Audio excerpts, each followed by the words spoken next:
C'est le cri de minuit. L'époux est là. Il est presque à la porte.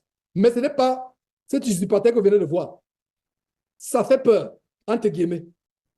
Ça veut dire que celui qui s'amuse avec son salut, quand vous voyez ces choses, dans l'histoire, j'aime un peu l'histoire.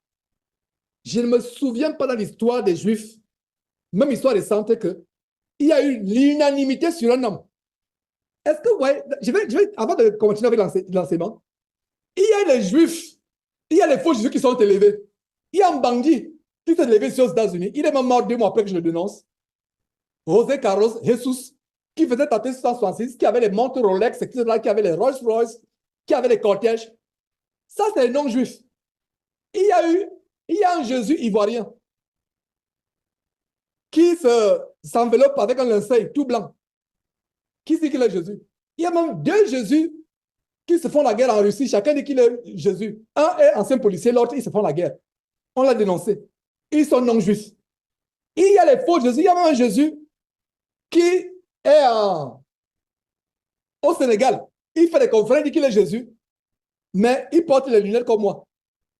Il ne peut pas soigner son problème de la vue qui devient, qui s'affaiblit. Il y a un Jésus au Burkina Faso. Il y a les Jésus à travers le monde, au Brésil, un peu partout. Est-ce que depuis que je dénonce les faux Jésus, j'ai déjà dénoncé un faux Jésus juif? Est-ce que quelqu'un parmi nous se rappelle qu'il a entendu un Messie juif? Non. Cela est sérieux. Nous vivons la fin des temps. Si quelqu'un croit que nous ne vivons pas la fin des temps, oh là là, là alors, nous vivons la fin des temps, mes frères et sœurs. L'antéchrist va se l'antéchrist, il s'est déjà manifesté. Et comme vous l'avez compris, du moins la plupart d'entre nous, vous voyez le lien avec l'émission que j'ai faite sur la cabale juive, l'arbre de vie ou l'arbre de mort. Beaucoup de chrétiens vont accepter Yenouka dans quelques jours. Les pèlerinages que les faux pasteurs font en Israël depuis des années, pardon, tout Israël. Est-ce que c'est par hasard? Ce n'est pas par hasard. Donc, il y avait un plan de préparation. Et là, je vous dis une chose, ce n'est plus des hommes qui dénoncent. Dénoncer le Yenouka, ce n'est plus des hommes que je dénonce, c'est Satan directement. C'est Satan qui est derrière cet homme. Et nous allons le dénoncer. On a commencé. Je ne savais pas que je devais parler de lui aujourd'hui. Je ne savais pas par où on a commencé. Jusqu'à ce que je monte la vidéo. Et vous voyez comment, hier soir, on s'est démené à fixer cette histoire de Zoom. Maintenant, je comprends pourquoi. Il fallait que, très facilement, en un clic, je peux vous partager une vidéo, un audio, un son, une image, rapidement. C'est mes frères. Si vous ne tremblez pas, le jour où j'ai suivi, j'avais de la peine à dormir. Je tremblais, c'est comme si Jésus, le vrai Jésus était venu. Ce que vous venez de voir là, c'est grave. Le Seigneur la porte. Malheureusement, beaucoup vont être séduits. Quand vous voyez les faux pasteurs mettre le foulard, je ne sais pas, l'écharpe, comment on appelle, ils ont un nom. Leur écharpe là. Les temples où il y a le drapeau d'Israël, avec l'étoile de Remphan. David n'avait pas d'étoile. Dans quel verset vous avez vu David avec l'étoile? Le drapeau d'Israël, c'est un drapeau franc-maçonnique. La capitale de l'homosexualité dans le monde, c'est quoi? C'est Tel Aviv. Cet homme vient.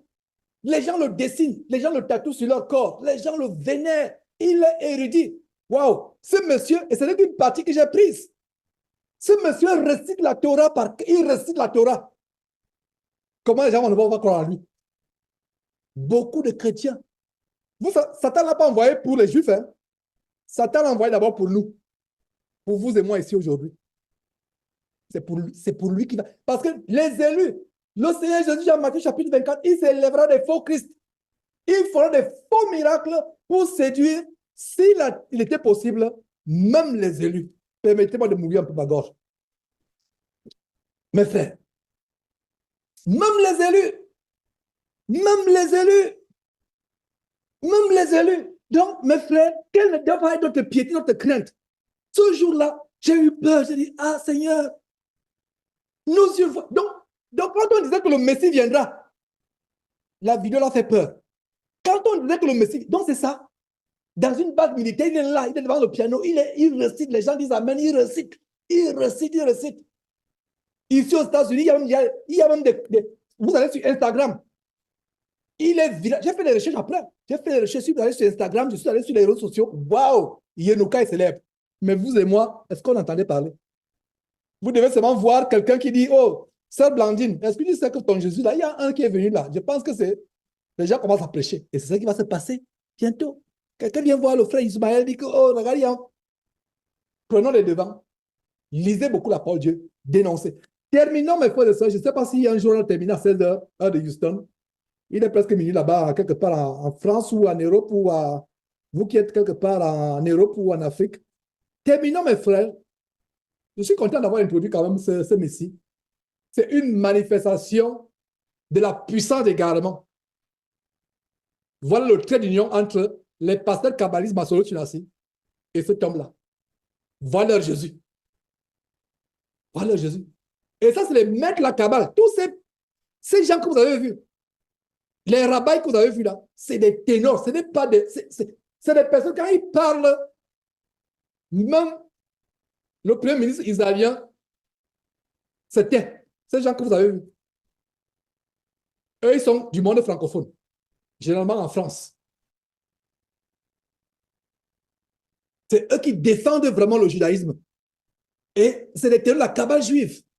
Quand ils parlent comme ça, c'est sérieux. Donc, mes frères, je suis content d'avoir montré. Je ne sais pas, c'est bon.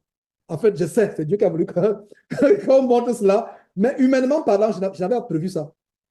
Et Dieu a voulu que je commence à dénoncer. Je voulais faire des émissions sur le Yenuka, avertir les frères, mais je pense que le message d'aujourd'hui qui a été spontané est même meilleur que toute préparation que j'aurais faite parce que ça a été spontané, je le crois.